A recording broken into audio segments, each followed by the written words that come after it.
Welcome to the Deep Dive, where we take the most complex research hitting the digital ether and, well, we give you the ultimate shortcut to understanding it. And today we are wrestling with a paradox that sits right at the heart of modern artificial intelligence. It's a fascinating contradiction, really. It truly is. We're looking at the paradox of the infinite machine trapped inside a finite box. Right, if you think about large language models, LLMs, they have this immense, almost boundless capability for reasoning. For creativity, for synthesizing the vastness of the internet, their internal intelligence, it's encoded in billions of parameters, and it feels theoretically limitless. Exactly. They can write complex code, they can debate philosophy or analyze massive data sets. You feel like you're talking to something incredibly intelligent. And this is the core of it.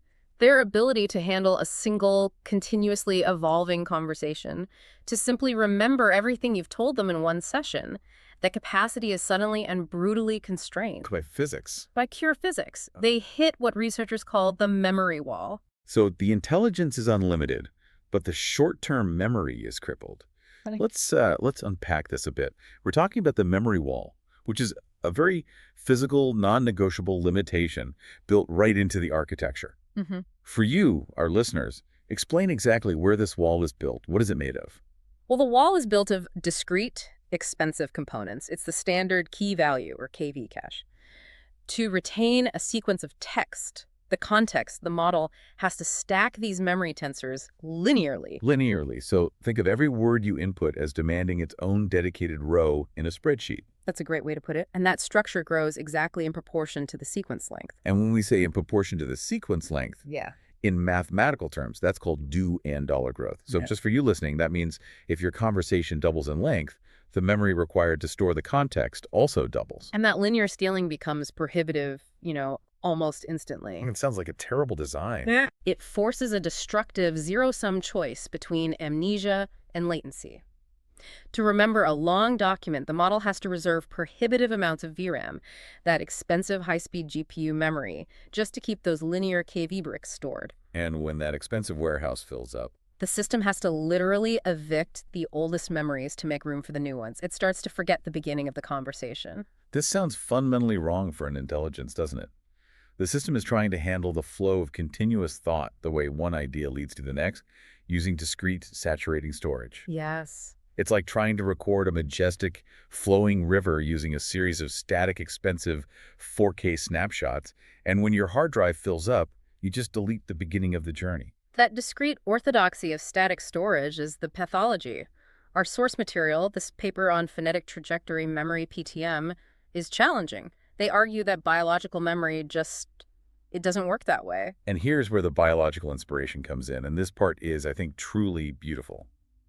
The source material argues that biological memory is not a database of immutable strings. Right. There is no file system in the brain, no folders for past conversations. So how does it work? Think of a skilled orator reciting a 10,000-word monologue learned decades ago. They don't retrieve a static artifact from a disk. They summon the sequence through rhythm, through phonetic constraints, and a few sparse semantic anchors. So biological memory is a resonant path carved into a neural manifold. The poet doesn't retrieve the verse, they traverse it. They traverse it. It's a dynamic process, not a static storage unit. And that's the core premise of PTM, isn't it? Stop storing the bricks, encode the path. The memory is not the noun, it's the verb. That's the mission of this deep dive. We're going to unpack this neurosymbolic architecture. PTM decouples the system's ability to navigate the history, which becomes an invariant geometric signal from the act of reconstructing the memory, which is treated as a probabilistic generative act. That's the critical architectural inversion right there. So the navigation signal is guaranteed to be constant time, independent of context length. What do researchers call that? They call it all-one complexity. Whether the conversation is 1 token long or 1,000,000 tokens long, finding the right memory address takes the exact same amount of time. The promise is stunning.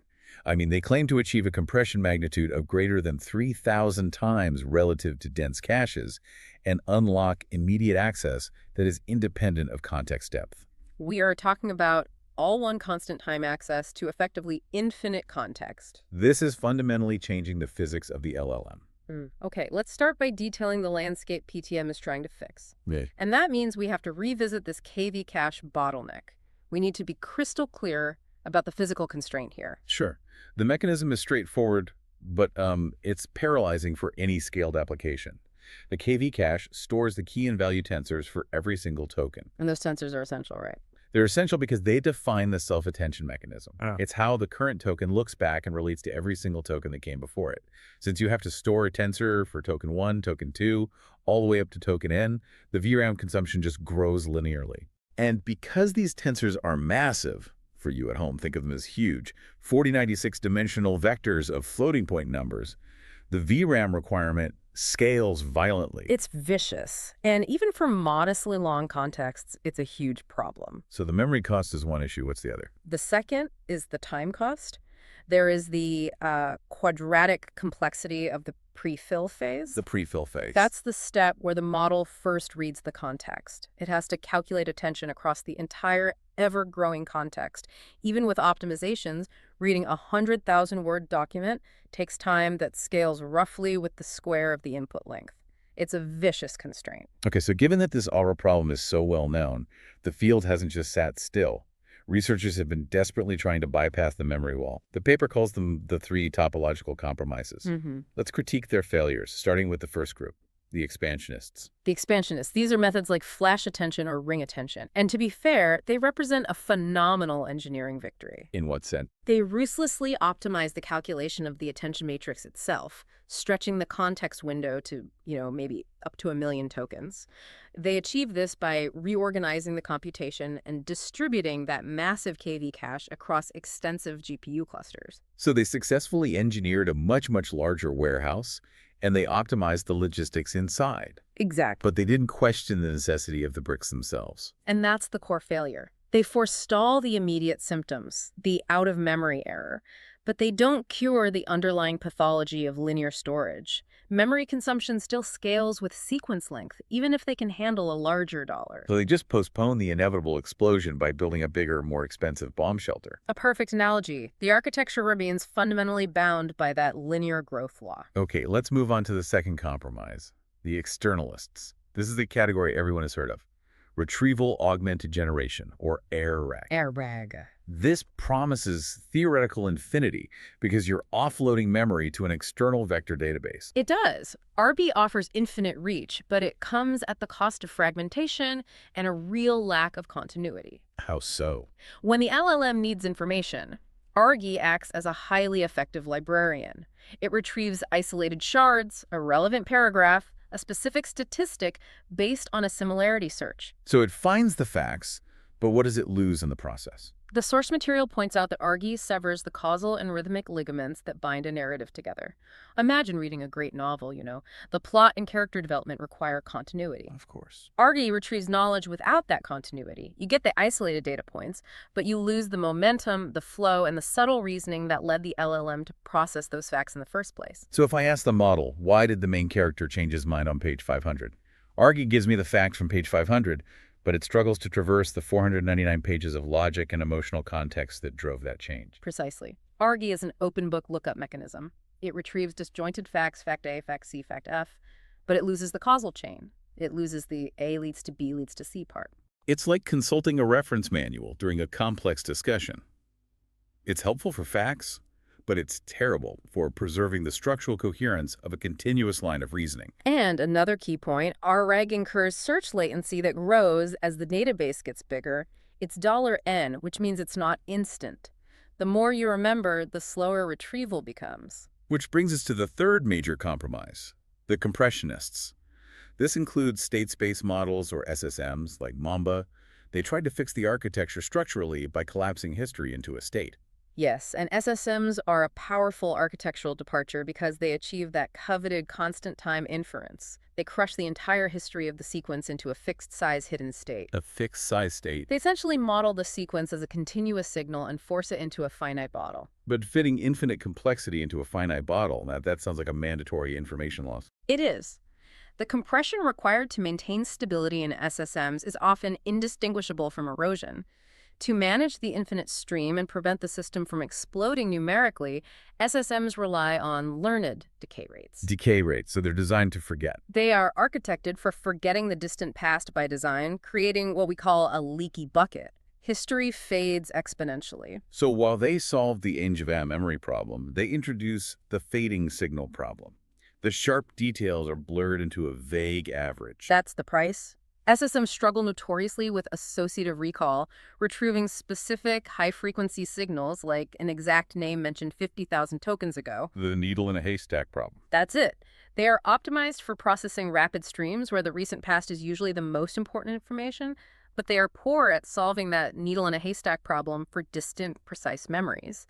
They prioritize recency over high-fidelity long-term recall. So if we summarize the impasse, no existing architecture simultaneously commands the infinite factual capacity of R, the precise access of the expansionists, and the structural coherence of the SSMs. They all force a heavy trade-off between capacity, speed, and fidelity. And that's a critical vacuum PTM aims to fill by changing the very definition of memory.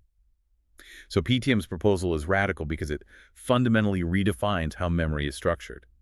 If we accept that the KV cache is the problem, the core innovation is stop storing the bricks, encode the path. That's the paradigm shift. PTM projects the input sequence onto an ergodic hypertorus manifold. Whoa, okay. This is a bounded continuous state space. You are folding the infinite linear line of text into a finite phonetic closed loop. Okay, let's pause on the terminology because this is where a lot of people check out. What exactly is an ergodic hypertorus manifold in plain English? What are we visualizing here? A manifold is simply a continuous space, like the surface of a globe. The hypertorus is, it's like a donut that exists in multiple dimensions. A multidimensional donut. Yeah. Got it. In this case, 16 dimensions.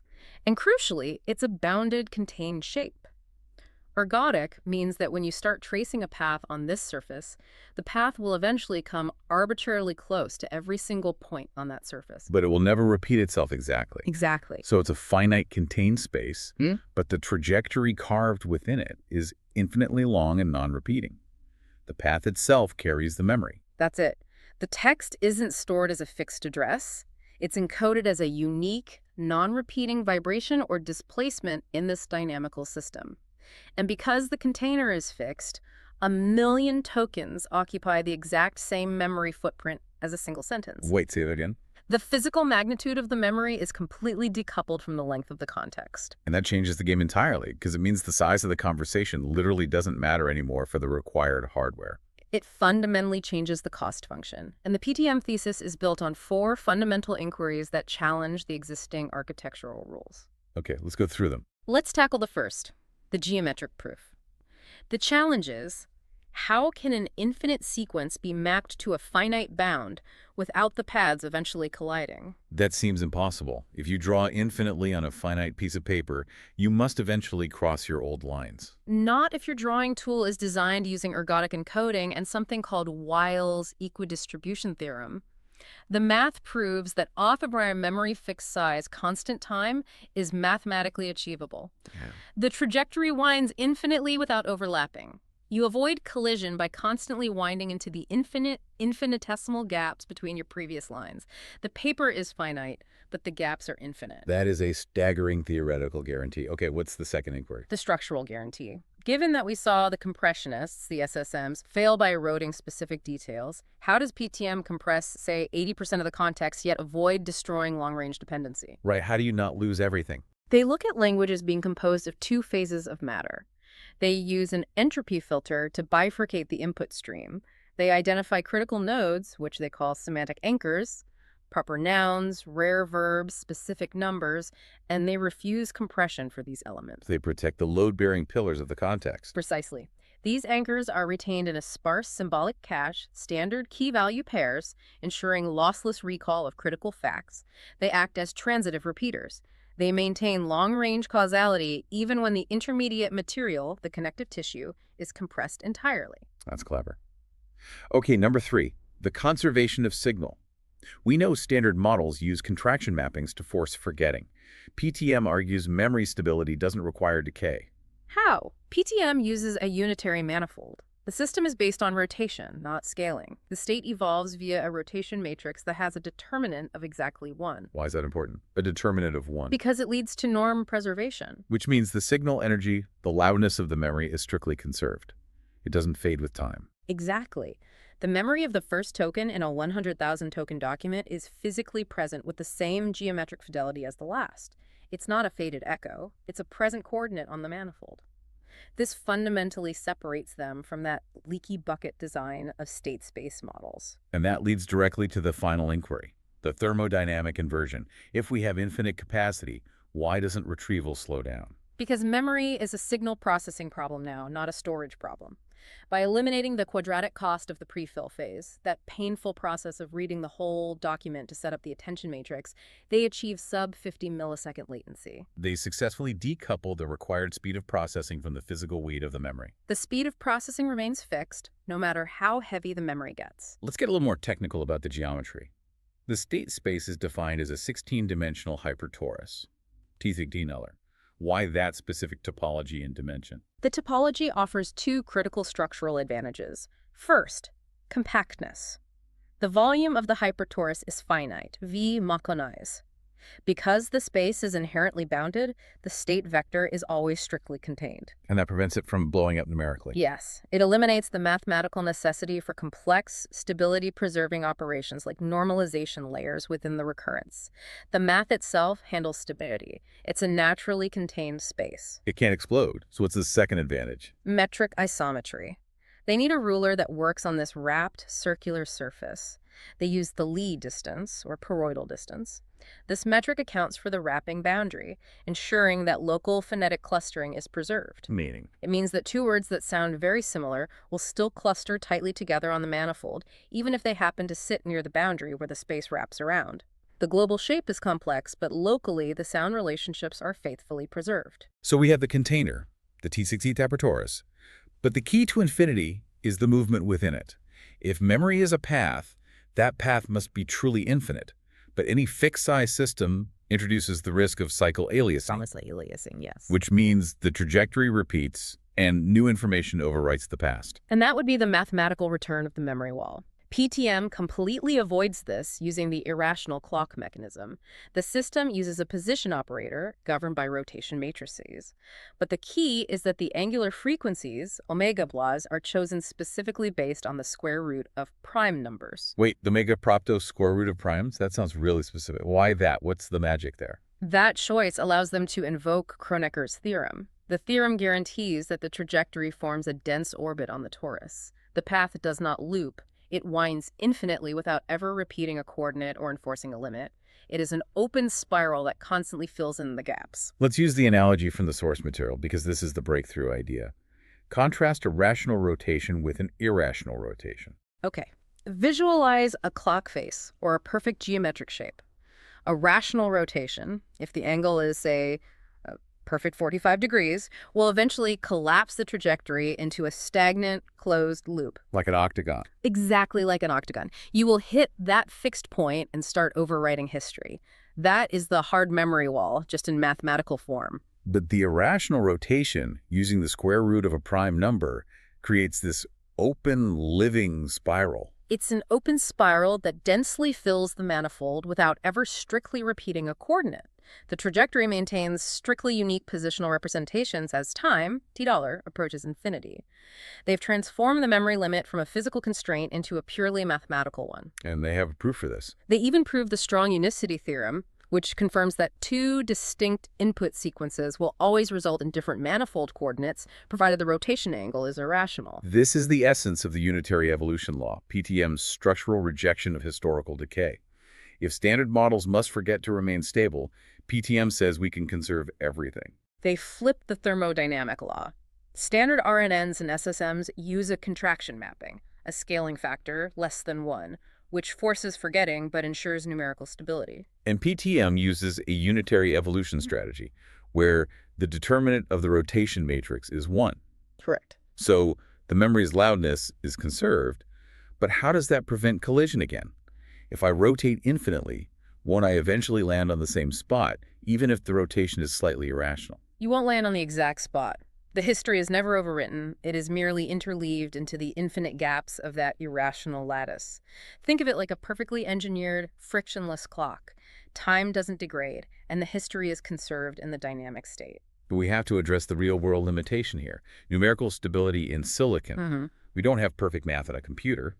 GPUs use float-32 arithmetic, and in that finite precision lattice, true irrationality is impossible. Right. So eventually, the trajectory must repeat. That's the challenge they faced, and their solution is, well, it's elegant. They overwhelm the finite grid. With the precision limits of float 32, the mathematical lower bound for the system period, a less, is approximately $6.27 times 10 steps. Wait, 1050 steps? That number it's meaningless to me. Let's put that in context. That number exceeds the estimated age of the universe. You're kidding. It means if this model were running since the Big Bang, it still wouldn't have repeated itself once. They have pushed the inevitable cycle so far beyond any practical sequence length that the precision-induced cycle is irrelevant. That's a staggering engineering feat disguised as a mathematical property. Now, what about the accumulation of rounding errors? If I rotate a point 1,000,000 times using finite computer math, won't the point drift away from its true path? This is where the unitary physics saves them. Unlike standard linear integration, where tiny rounding errors pile up linearly, the error in a unitary rotation follows a Brownian motion model. A random walk. A random walk? The rounding errors themselves are unbiased, random variables with a mean of 0, so they don't have a consistent direction to drift in. So because the error is random, it doesn't pile up linearly. It almost cancels itself out over time. That's what you mean by the error growing with the square root of time, drift delta machine, not time itself. Exactly. For a sequence of 1,000,000 tokens, nonce-naught equals 106.6. The linear error accumulation would be 1,000,000 times the machine precision, which is huge. But the Brownian error growth means the drift is only the square root of 1,000,000, which is $1,000. 1,000 times smaller. That keeps the accumulated error 3 orders of magnitude below the phonetic discrimination threshold they need to operate within. The signal remains structurally intact indefinitely. In other words, the memory limit is defined by the precision of the float 32 chip in your GPU, not the architectural capacity of the PTM system. That's a complete inversion of how LLM memory usually works. Okay, now that we understand the physics of the manifold, let's look at the 3 phases of the neurosymbolic engine. Starting with phase 1. The acoustic injection. Here's the smarts. This is how text is converted into a physical signal that can be placed on that hypertorus. Right. And they exploit a fundamental linguistic asymmetry here. Meaning is sparse, but sound, the phonetic quality of language, is densely continuous. PTM strips the semantic shell to reveal the acoustic core. So the system doesn't need to store the abstract meaning. No, the LLM already has that. It only needs to store the address, the phonetic signature, to unlock that meaning. How do they ensure this conversion is reliable enough to be reversible later? Because if it's not, the whole thing falls apart. They absolutely reject standard stochastic neural text-to-speech, which imagines how a word sounds and introduces entropy. Instead, they implement a hard-coded acoustic engine based on immutable International Phonetic Alphabet, or IPA, features. Like place, manner, and voicing of the sound. Exactly. This guarantees bitwise reproducibility. The token cat will always yield the exact same acoustic fingerprint, regardless of the context, the model's temperature, or the LLM's mood. And what's the output? The output is a 16-dimensional force vector VI-volars projected onto the unit hypersphere. It uses 16 discrete frequency bands. This ensures that every token impacts the manifold with equal energy. Why is equal energy important? It's critical because it prevents loud, high-energy words from destabilizing the unitary rotation, which is dependent on norm preservation. This deterministic phonetic decomposition is deliberately lossy for meaning, but lossless for the underlying rhythm and structure. Okay, phase 2 is the entropy filter, or the virtual memory hierarchy. This is how PTM handles that unavoidable fidelity compression trade-off by dynamically sorting the input. This is the neurosymbolic genius of the system. They realize that not all tokens are created equal. They treat language as a composite of 2 phases of matter that require different treatments. The first is the anchors, or the solid phase. These are the high-entropy tokens. Proper nouns, rare verbs, specific dates, specific numbers, the load-bearing pillars of the narrative. These are deemed incompressible. And they're just stored normally. They're retained in a sparse, symbolic, cache-standard KV pairs for 100% lossless recall of critical facts. And the second phase, the one that gets folded into the manifold. The bridges, or the liquid phase, this is the connective tissue. Articles, prepositions, common nouns, auxiliary verbs. It comprises roughly 80% of the sequence. For these, the symbolic data is discarded entirely, and the memory is compressed solely into the evolving 16-dimensional state vector 6 downwards. The numbers here are truly astounding. We're talking about replacing a standard 49 6-dimensional embedding vector for a word like the with a fixed 16-dimensional state. That means the memory footprint of a bridge token collapses to a mere 64 bytes in flow 32. That yields a theoretical compression ratio of approximately $256.11 for the bulk of the context. That's how they extend the context window orders of magnitude beyond current hardware limits without needing new hardware. They just decided that 80% of the data wasn't worth storing symbolically. Okay, finally, phase 3, the manifold resonance. Dilly dollars. This is the retrieval moment, which transforms from a database lookup, a search, to a resurrection and interference. The retrieval of a compressed token is an inverse problem. The system asks, what specific sound wave must have existed to cause this precise geometric displacement on the torus? They run the physics engine in reverse, the symplectic inversion. Like running the film backward. Exactly. To isolate the raw spectral trace of the vanished token, VASQ. But a 15-dimensional vector alone cannot uniquely identify a word from a 100,000-word vocabulary without ambiguity. This is the homophone problem waiting to happen. How does the LLM's intelligence prevent this? It's formalized as a superposition of fields. Retrieval is not a single lookup. It resolves the tension between two conflicting probability distributions. Two fields. First, the semantic prior, the theta. This is the standard output of the frozen LLM, capturing the logic of the sequence. It tells the system what should make sense contextually. And second, The geometric evidence, theta. This is the PTM's verification, the memory from the manifold. It tells the system what did happen physically. And the final word is chosen where they agree. The consensus probability for the final token is the intersection of these two realities. PTM doesn't generate the text. It sculpts the model's hallucinations. It acts as a constraint, suppressing semantically plausible but phonetically incorrect candidates. Let's use that crucial visual analogy from the paper to make this concrete. Imagine the LLM's semantic field, the patacy, is processing the sentence, "The man walked toward the May." The LLM might hallucinate contextually plausible tokens like shore, cliff, or beach. Right, all of those make sense. Meanwhile, the acoustic trace, peta, derived from the manifold's reverse trajectory, defines a rigid locus of phonetically valid candidates, maybe tokens that sound similar to the trace, like post, toast, or ghost.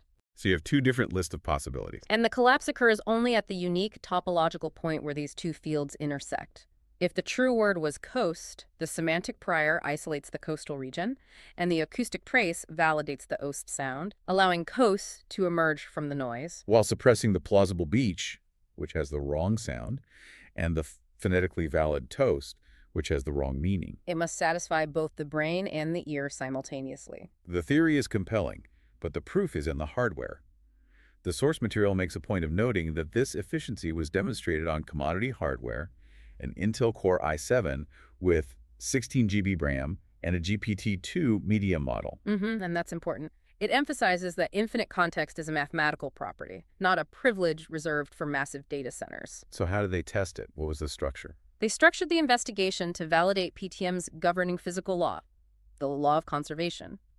If the unitary rotation is working, the system has to break the standard inverse scaling law, where retrieval accuracy decays as distance increases. Exactly. They needed to show that the memory of token 1 is just as clear as the memory of token 19,000. And it did. The empirical results demonstrate the plateau effect, monotonic stability. Right. The retrieval accuracy does not trend downward with context depth, even when they push the sequence length up to $120,000 tokens. The accuracy stabilized around a global mean of 89.2%. And crucially, the accuracy at $19,000 tokens was statistically indistinguishable from the accuracy at $2,000. Which confirms the fundamental premise. The signal does not fade. The rotation operator successfully prevents the state saturation that plagues other fixed-size state space models. Yes, but they did observe one specific anomaly, transient resonance turbulence, what they called the dip. A dip? Yes, a sharp localized drop in fidelity that occurred precisely at 2prox $9,500 tokens. And this was fascinating because it wasn't a decay, it was a topological event. The geometry of the trajectory momentarily aligned too closely with the previous distant state, causing a near collision or a ghost orbit. So it created a transient moment of confusion. For just a moment. But the key is that the system demonstrated elastic recovery, rebounding immediately in the subsequent block. The error was momentary, not structural. And did they have a reason for it? They noted pragmatic causes rooted in the linguistic data itself. They struggled with acoustic ambiguity regarding silent words, short stop words, or indistinct murmurs that lack the necessary phonetic mass to assert themselves against the trajectory. If the sound is too quiet, the system has trouble retrieving the geometric evidence.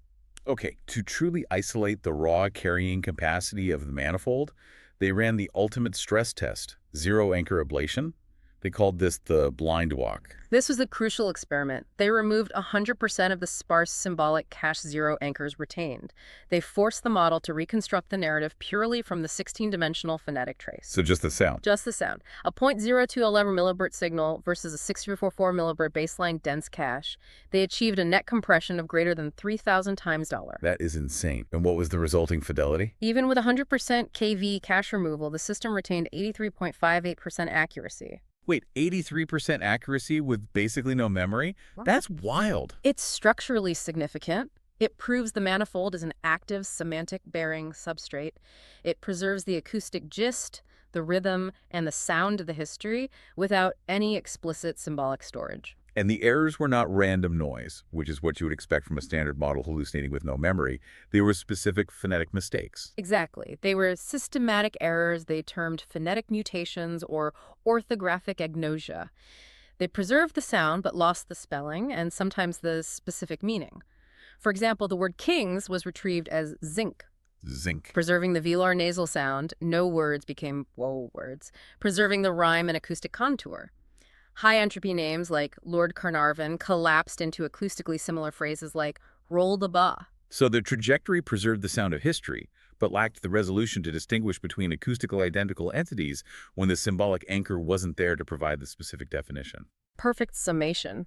The system knew the sound king was there, but it couldn't be sure if it was kings, zings, or something else phonetically similar. So when they re-engaged the entropy filter for the neurosymbolic integrity test, returning the anchors, what did the hybrid performance look like? With anchors active, accuracy surged to the 90-92% pretend range. The solid phase elements, the anchors like Anubis, Lord Carnarvon, or specific times, were recovered with 100% fidelity. Because they were never compressed. Right. But the errors shifted. They stopped being pure phonetic drift and became structural agnosia. Meaning? Yes. The compression disproportionately affected low entropy syntax. Forensic analysis showed the primary casualties were high-frequency punctuation, which was often replaced by a filler token, ABA, and numerical precision. For example, the phrase takes 24 hours collapsed into steak-abo hours. So the semantic narrative survived, the concept of the steak in the time frame was there, but the specific structure was lost to compression. Exactly. And they saw an interesting pattern in unanchored verbs. The system demonstrated localized phonetic instability on verbs that were deemed low entropy. It recovered the phonetic shell of the word, but often misinterpreted the term slightly. Give me an example. Examples included shuddered, mutating into sherbet, and refused, mutating into profuse. This suggests that the phonetic anchor heuristic naturally favors nouns and proper entities, which have higher phonetic mass and are more distinct than common verbs. The system remembers objects perfectly, but occasionally mumbles the action. Finally, let's analyze the computational efficiency. This system claims odor constant time retrieval. How does the latency profile prove this? They observed a distinct bimodal latency distribution they termed the cognitive topography. The process is dominated by vast plains regions of near-zero latency. Okay.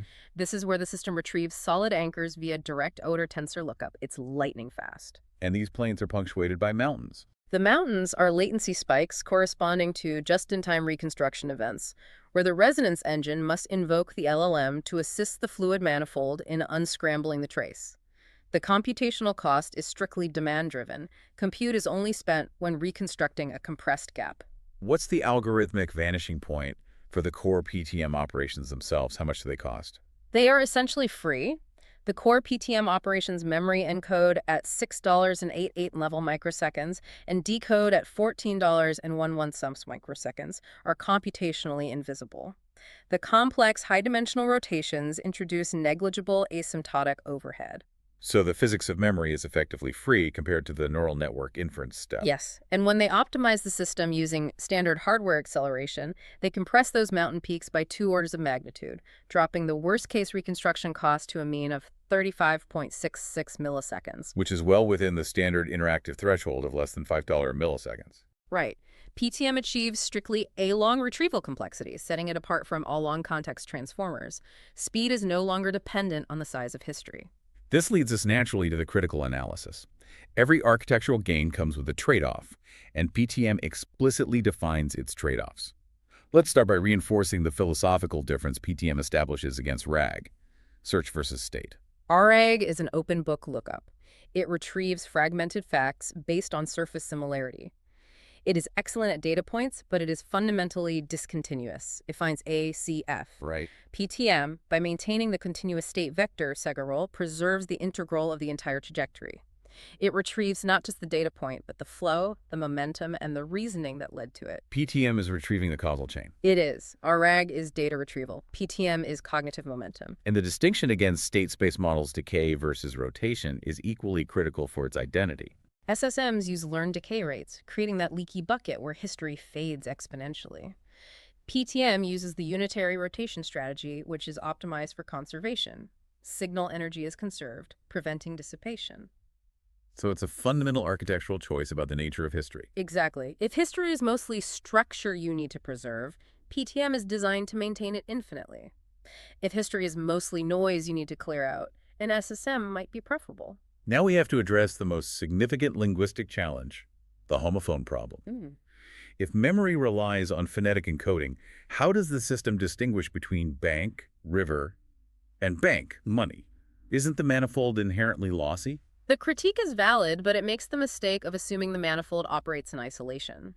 PTM is a neurosymbolic system governed by that intersection principle we talked about. Okay. The LLM's semantic prior, the pathata, already isolates the context. In the sentence, the boat drifted toward the bank, the LLM assigns near-zero probability to the word meaning financial institution. So the phonetic signal, the plurial in phi, only needs to confirm the acoustic shape. It doesn't need to do the semantic heavy lifting. Exactly. The phonetic trace provides geometric evidence for the sound. The LLM provides the logic for the meaning. They fuse these two realities. The two fields intersect to resolve the ambiguity. But wait, isn't that cheating? You're relying entirely on the base LLM's prediction, the pilula, to fix the manifold's potential lossiness. If the LLM has a weak prediction, the phonetic trace could easily steer it wrong. It absolutely can. And the source material acknowledges this. A theoretical blind spot exists where an ambiguous context and a perfect homophone collide. Can you give an example? Take the words raise and raise. They are acoustically identical but semantically antithetical. If the preceding context is equally uncertain about whether the subject is creating something or destroying it, the memory trace becomes mathematically indeterminate. So PTM has the same weaknesses as our own ears. The PTM system is a lossy perceptual codec, subject to the same auditory illusions that plague biological hearing. If we can confuse two sounds in a noisy environment, PTM can too. Let's discuss the ultimate trade-off, the precision barrier. PTM explicitly sacrifices generative fluency for efficiency. They are not claiming to be a verbatim archive. That's the key disclaimer and the most important trade-off for any listener considering application.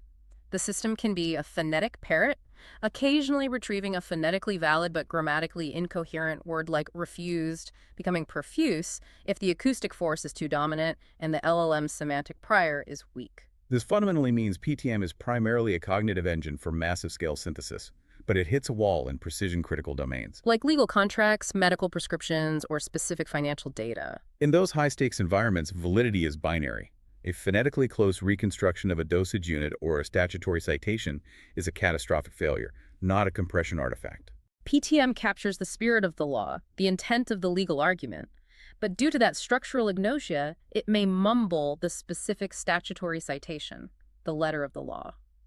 So how would you use it in that kind of domain? They'd need to ensure that legally operative verbs, structural markers, and specific numbers are forcibly grounded as high-entropy solid anchors, or the system simply can't handle it. So the fidelity of the memory is strictly bounded by the initial attention calibration of the host model. If the base LLM fails to recognize a pivotal entity and deems it forgettable or low entropy, PTM simply codifies that error and permanently compresses it, potentially losing it from the symbolic record forever.